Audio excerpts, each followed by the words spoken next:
Praise the lord. Good morning. ఈరోజు దేవుని వాగ్దానం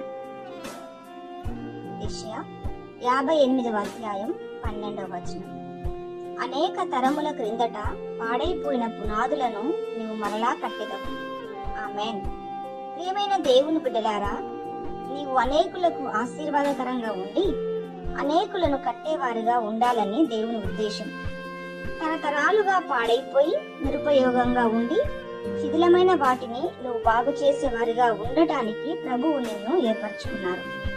నీ మాటలు, నీ ప్రార్థన అనేక పాడైపోయిన జీవితాలను, బ్రతుకులను మార్చి వారికి ఆశీర్వాదకరంగా ఉండి వారిని కట్టేవారిగా చేయాలి. ఇంతవరకు నువ్వు అలా లేకుండా ఉంటే ఈ రోజు నుండి నువ్వు కట్టడం ప్రారంభించు.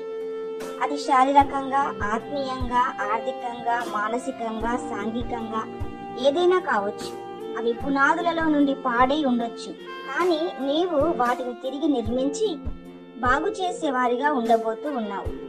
ఈ వాగ్దానము నీ జీవితంలో నెరవేర్చబడునుగాక. ప్రార్థన.